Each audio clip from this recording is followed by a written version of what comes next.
Hello दोस्तों, आज हम कोशिका के विकास के क्रम के बारे में बात करते हैं। कोशिका का विकास एकाएक होना स्टार्ट नहीं हो गया था।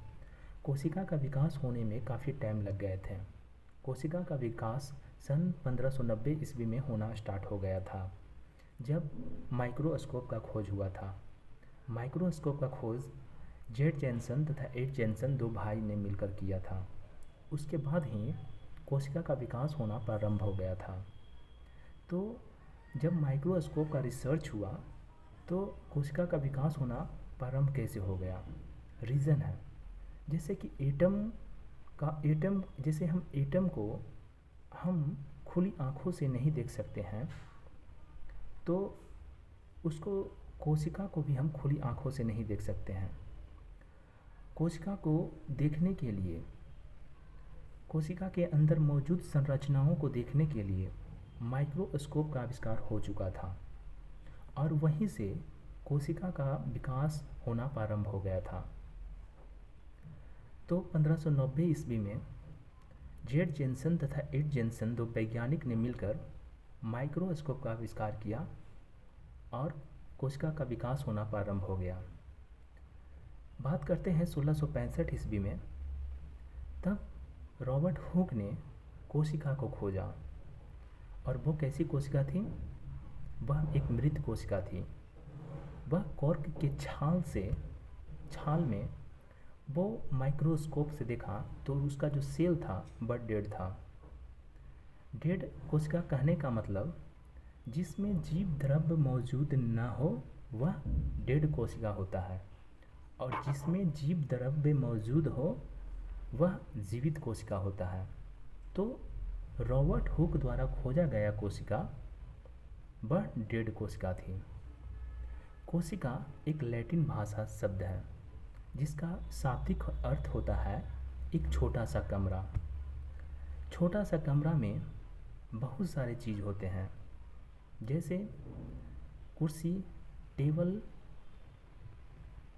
बहुत सारे मेज़ इत्यादि।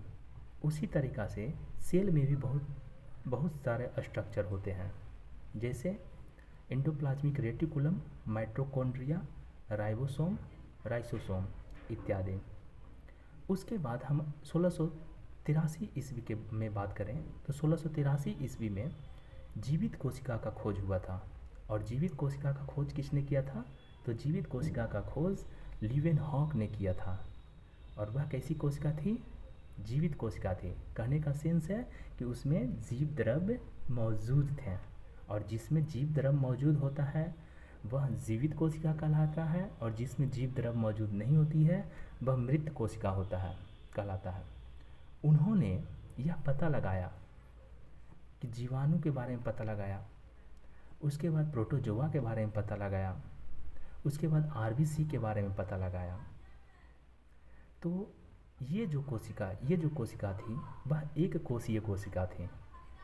उसके बाद एक क्या हुआ कि माइक्रोस्कोप जैसे जैसे डेवलप हुआ तो एक और वैज्ञानिक आए, रॉबर्ट ब्राउन। तो रॉबर्ट ब्राउन ने क्या देखा कि जो सेल के सेंटर में एक स्ट्रक्चर है, उस स्ट्रक्चर को उसने जब डेवलप माइक्रोस्कोप से देखा तो उस स्ट्रक्चर का उन्होंने नाम न्यूक्लियस दिया। जिस तरीक़ा से एटम में न्यूक्लियस होते हैं उसी तरीक़ा से सेल में भी न्यूक्लियस होते हैं, और उस सेल में न्यूक्लियस को पता किसने लगाया था? रॉबर्ट ब्राउन ने। उसके बाद आते हैं 1838-39 में। तो दो वैज्ञानिक हुआ करते थे, स्लाइडेन और स्वान ने कोशिका का सिद्धांत के बारे में पता लगाया, और उन्होंने कहा कि कोशिका का विभाजन मौजूद कोशिकाओं के फलस्वरूप होता है, और कोशिका के विभाजन में न्यूक्लियस का अहम भूमिका होता है। फिर और माइक्रोस्कोप डेवलप होते गया। फिर आए पुरकिंजे। तो पुरकिंजे ने पता लगाया जीव द्रव्य के बारे में और नामकरण दिया जीव द्रव्य। नामकरण जीव द्रव्य किसने दिया? पुरकिंजे ने। उसके बाद माइक्रोस्कोप और डेवलप होते गया, और जैसे ही डेवलप हुआ तो फिर आए वॉन मॉल।